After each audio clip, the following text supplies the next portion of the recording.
નમસ્કાર મિત્રો, હું છું રમેશ. મિત્રો, ખાસ કરીને મગફળીની અંદર બીજ માવજતની જો વાત આવે તો બીજ માવજત 3 પ્રકારે અપાય. એક તો ફૂગનાશક દવાની બીજ માવજત હોય, જંતુનાશક દવાની બીજ માવજત હોય અને ત્રીજી જૈવિક ખાસ કરીને ખાતર અથવા બાયો ફર્ટિલાઇઝર જેને કહીએ રાઇઝોબિયમની બીજ માવજત હોય.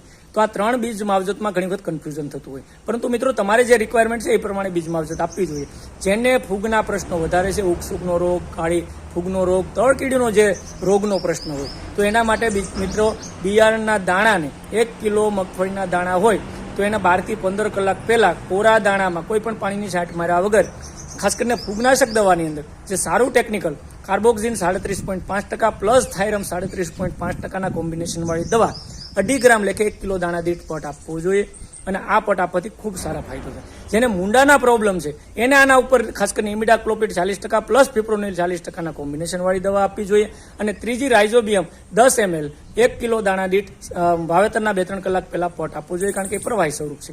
એકવાર 2 કલાક પહેલા પટ આપી વહારી જાય પછી આપણે વાવેતર કરી શકાય. તો આ 3 દવાઓ જેને જે પ્રોબ્લેમ હોય, ખાલી ફૂગના પ્રોબ્લેમ હોય તો ફૂગનાશક, ફૂગના મુંડાના પ્રોબ્લેમ હોય જીવાતના તો બંને કોમ્બિનેશન વાળા ફરતી આપીને વાવેતર કરી શકાય.